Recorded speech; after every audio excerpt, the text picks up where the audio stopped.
Welcome to Redbeard Radio. I'm Brian Keith, and today we're talking about trauma, generational trauma, and the stories we tell ourselves. It's going to be a bit of an intense topic. And to talk with us through this, we have Chris Jones, a CFO who has now left that world to go become a storyteller. Chris, welcome to the show. Hey, Brian. Thanks for having me. Really appreciate the time. It's going to be a fun episode. It might be a bit painful. As in our pre-interview conversation, you mentioned the phrase generational trauma, and I was reminded of a story that I think I've shared here before about when I was in college and we were discussing how each person in this dorm we were in was paying for college. That I asked one of my buddies, "Well, how much debt are you in?" And another of my friends blew up and said, "Oh, how dare you ask him that? How could you?" And she just laid into me for having this conversation that we were all having right there while that she was participating in. I thought, what in the world? And upon some further questioning, she says that she asked her dad how much money he made once. And based on his reaction, she never asked again. And I thought, oh my goodness, whereas I grew up with two business owner parents where we discuss finances around the dinner table. That was completely normal to discuss, well, each of the businesses, and then how is the family doing, and how did that relate to whether we were or were not getting pizza on Friday night. I grew up with these advantages that I had no understanding of. And then I encountered someone who I don't know her full feelings around money, but I know the idea of discussing how you're financing something was really a painful thing for her. It brought up anger. So I'd love to hear, Chris, in your experience as a CFO, did you encounter people like that who they just had a lot to unpack before you could even have a conversation? Oh, yeah. And before I started the last company, I've been a serial entrepreneur. Started my first company at 23, doing accounting in the Princeton area. And a lot of my clients were creative people. And I love working with creative people. I have both sides of my brain as an author as well as an accountant. And I'm really enjoy the analytical side too. And a lot of creative people had these fears around money. And I was able to really talk them through it. I mean, I did a lot more counseling than consulting, I think, in the latter part of my career. And how we have our relationship with money is really, really important. And I grew up with the nobility and poverty, but I didn't like it. Even when I was little, I used to, say to my mom, like, Mom, the stork made a mistake. I wasn't supposed to be with a poor family in New Jersey. I was supposed to be with a rich family in Florida because I like the warm weather. So, but it was always something I really looked at. And then I had that decision. So I got started writing in high school, and the teacher who I dedicated my book to, Mr. Butanek, he was my creative writing teacher in high school, and he got me in a gifted and talented program and for writing. But then I had that, this choice. I was also taking accounting classes even in high school.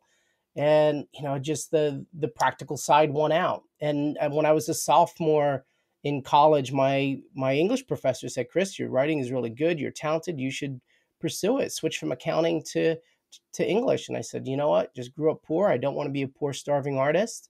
That I want to, make money, and then I'll write. So was that wisdom or was that trauma speaking? That was trauma, because I had had so many experiences where, like, one was my mom gave me a denim jacket, and growing up, that was like a big deal. And I went to school and I'm all happy with my new denim jacket. And a boy came over to me and goes, "That's my jacket." I said, "No, it's not. It's mine." He goes, "No, that's my jacket." I said, "No, my mom gave it to me today." He goes, "No, your mom bought it from my mom." And, I went home like, don't give me other people's clothes.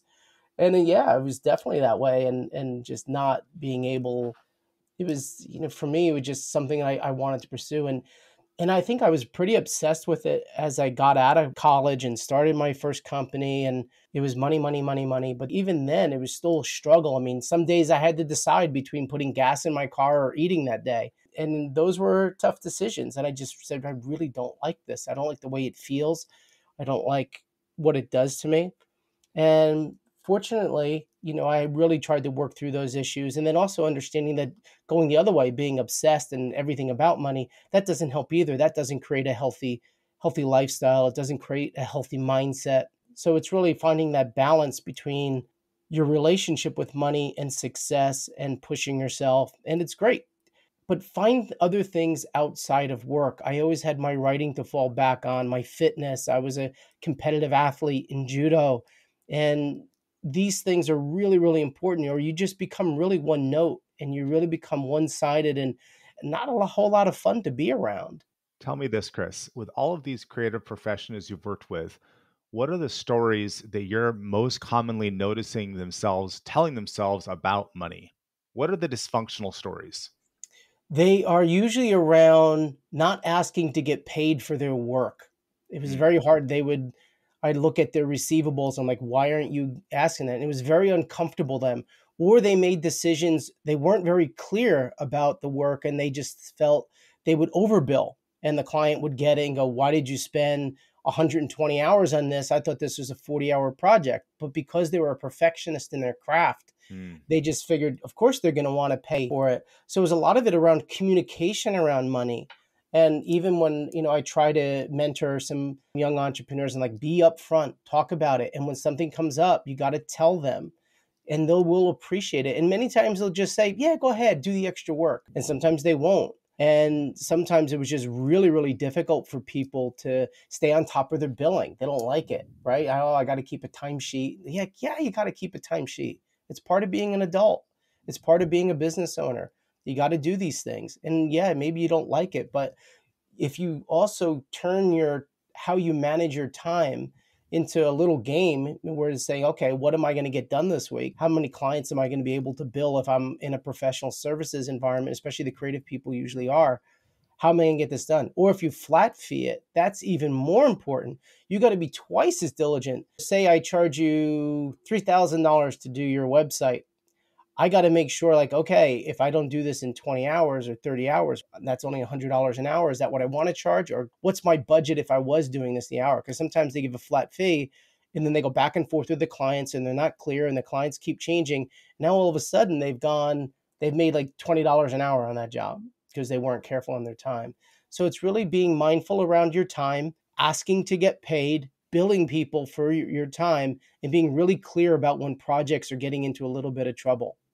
With your clients, did you find it to be more important to change their billing practices or to retrain their brains on their personal story they have going on in their head?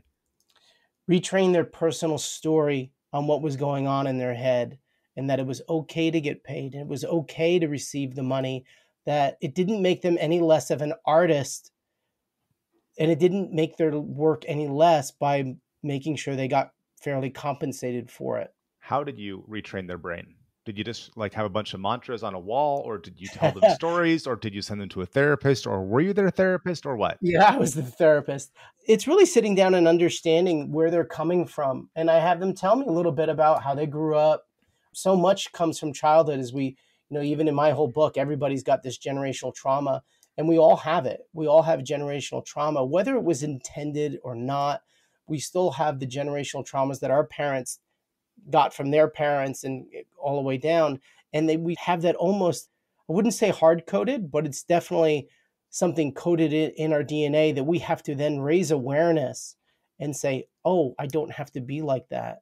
And it's showing kindness and compassion towards them because in a way they're really suffering in how they're looking at it. And especially fear, right? What does fear stand for? False appearances appearing real. This is, to them, it's a reality. Perception is reality and how they perceive the world. And if through kindness and compassion, which really, it's not a skill they teach you in accounting class, but if you approach your work with kindness and compassion and show them that you're there to support them, you're there to help them take that fear away. Like, it's not that scary. I can show you. Come on, it's not that scary. Look, let's look at a profit and loss together. You can get this. You can understand it. I'll walk you through it.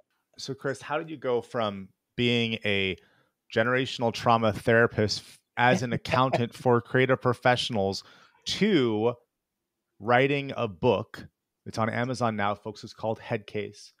To writing a book about a psychologist. Yeah. So, being a competitive athlete my whole life, I've always been fascinated with the minds of athletes and what happens when they fail and how they deal with failure. Mm-hmm. This is something I've always been interested in as an athlete myself. I know what happened when I lost a tournament, when I felt I should have done better. And I know the ones that I did really well in and how I felt after that. And then just I trained with Olympic teams, and I mean, I was a throw dummy, but it was still great to train with elite athletes in New York. I trained with the Argentinian team. I was down in Barbados with the Olympic team down there. But understanding what happens when an athlete fails. And after doing research, is like, okay, now what happens if they fail? They go see a sports psychologist, but what would happen? Because my favorite question as a writer is what if? Well, what if that sports psychologist had just as many or more issues than the clients he was treating, and he was just better at compartmentalizing them? And that gave birth to Dr. Andrew Beck, who's the go-to sports psychologist for troubled athletes. And, and there's a head he can't fix except his own. And when his own inner demons get the best of him, he misuses this insider access to athletes in a wager, and it leads them down this path of blackmail, murder, life or death bluffing. Oh, no. And his only way out is go all in. And it's really, if you don't discover your demons, they'll destroy you. And we need to look at our issues. And it's just a fun, entertaining story that even this, doctor, heal thyself, and he should be aware. And he always thinks he's the smartest one in the room, and usually is, but he's not intelligent about even his own trauma. Well, I have a story for you, Chris, that you can add to your collection of sporting stories. Are you familiar with the sport of medieval sword fighting? I watched your video. It was freaking awesome. Which I loved video? It. Which one did you watch? You won pretty quickly. Was it me versus one other guy? Yeah, you versus one other guy. I've shared that. Okay, so that was at a tournament thing. For folks who don't know, I spent a decade in armor, 50 pounds of armor, wooden weapons, full contact in a group called the Empire of Medieval Pursuits, sort of like the SA, if you know that one. It's sort of like combining mixed martial arts with being in armor, historical reenactment. Put those two together, and instead of a cage, you're fighting in a castle or a forest. That's what I did. And there was one time where I was up in Canada, because we fought across the US and parts of Canada. And I remember I was fighting this guy, and we have rules. Of course, it's not a free-for-all. There's rules. Mm-hmm. If you get hit 3 times, you're supposed to say, okay, I give up. And if you get hit once really hard, you're supposed to give up. And I was fighting this one guy, and we're in small groups. We're always fighting the same people, right? So you don't just have a single win or lose experience with a lot of people. You have hundreds and thousands of fights. And I was fighting this one guy, and I knocked him down, and I clearly won as far as I was concerned, but he wasn't giving up. And I had him on the ground on this concrete parking lot in this place. And there's all our American group, but also our Canadian group watching this tournament. So a lot of people watching, which certainly changes the ego experience. And this guy's not giving up. And he has a history of just ignoring it when I hit him, which just, of course, also being a bit younger, get some anger going in me. Like, he's cheating me, man. Ooh, ego. Ego is very loud. And so he has a helmet, because we're all wearing lots of armor, right? And I get my fingers, because he's ignoring when I hit him with weapons. I hold his head with one hand, with one arm, and I lock it in place. So I sort of like have him in a lock, but I've also mounted him so he's on his back, and I'm straddling him right with my hand on his head. He can't do anything to me. And I put a finger through his eye hole in his helmet. Okay. And I touch his eyeball. Now, you're not supposed to do this exactly, but it's not against the rules, because why would it ever come up that you would be actually touching someone's eyeball with your metalled finger?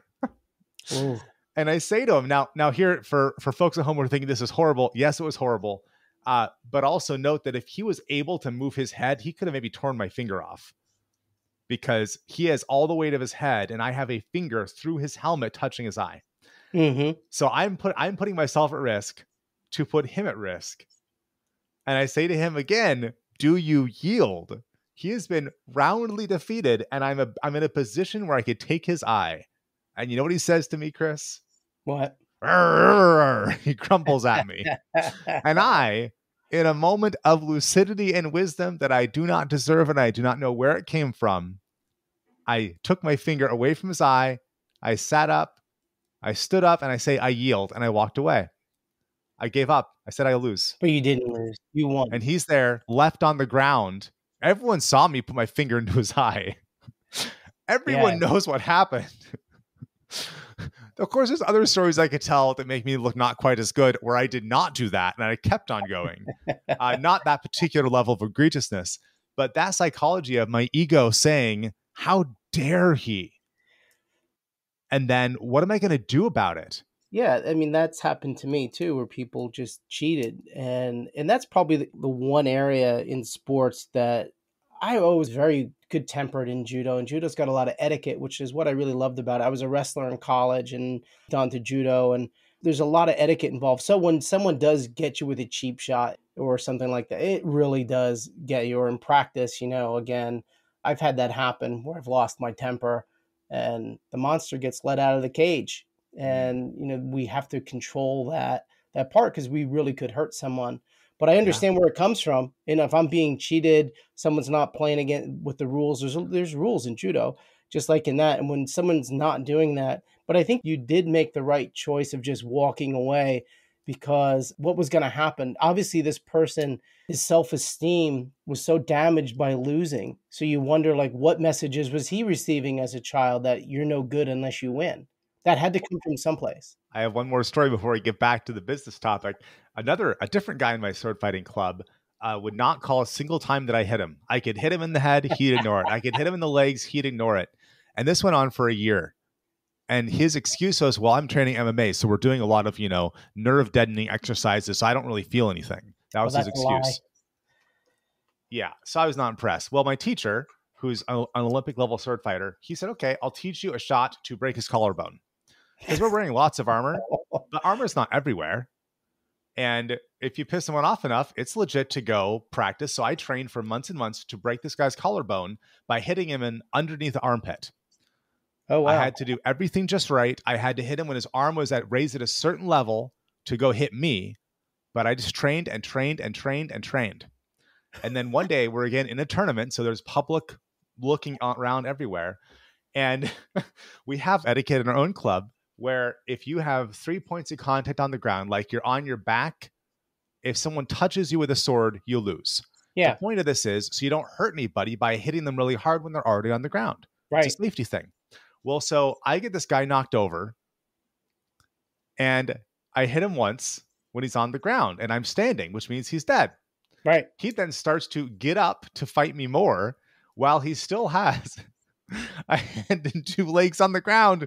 I hit him again, still not hard. And everyone watching, who's the sword fighters, they all know this is a love tap of you're dead versus Right. a I'm going to try to hit you hard and make you feel it.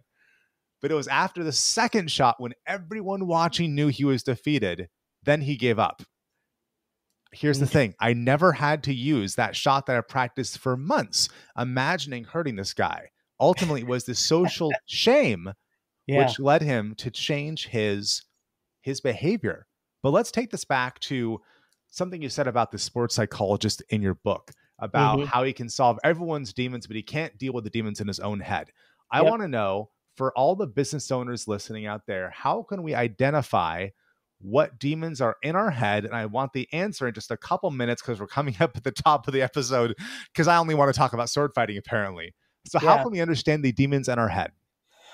I think you have to look at your own discursive emotions. So, what are the things that anger you? What are the things Mm, that upset you?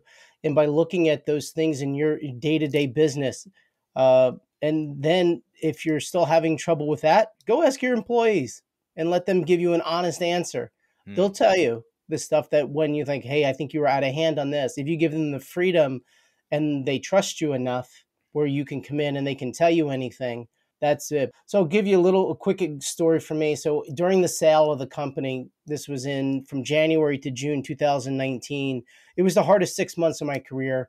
It was 7 o'clock in the morning till 2 o'clock in the morning, and the stress level was unbelievable. And there were a couple days where the stress level was so high, I gave myself a red card and I sent myself home because I was so afraid that one of my employees were going to come in and I was just going to rip their head off mm. because the stress level was that high that I really couldn't respond the normal way. And I said, I don't belong around people. And I went in and got my work done at home, just because I was. So you have to understand who you are, what sets you off. What is your operating system? Everybody has an operating system. And then what are the things that really attack that operating system? What are the viruses that get into your system? What are the things that people say? What are your trigger words? What are the things? For me, it was always like a not good enough button. So anybody could just tell me I wasn't doing a good job and that would really get me.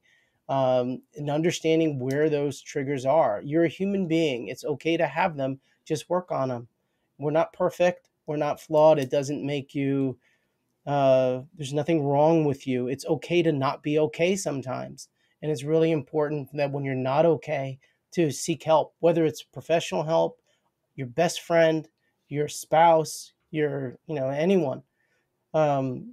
Just find out when you're getting those moments of you're getting really upset, and that could mean sadness, that could mean anger.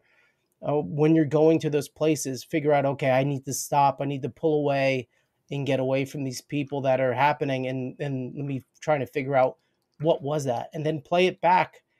Not play it back, when you play things back where we want to, I wish I would have said this, I wish I would have said that would have been the better comeback. But replay it just so you can see, where did I get affected? And then look where else that happened. What did your mother, your father, your brother, who said something, a teacher, who said something to you in your past that now this has become a trigger for you? And it's hard work, but you need to do it. And if you do it, you'll become a much better leader. You'll build trust between your employees. You're going to build trust between your customers. And they're going to know that you're an authentic person and that you're a human being. And it's just nice not to be a jerk. That is excellent advice for every entrepreneur. Folks, you can get Chris's book at chriskjones.com. That's Chris, Chris. Chris, where's the best place for people to follow you on social media? On Twitter, the Headcase_novel, Facebook, Chris K. Jones, author, and LinkedIn, Christopher K. Jones. Beautiful. Chris, thank you for being on Redbeard Radio. Thank you. It's a good time. Thanks.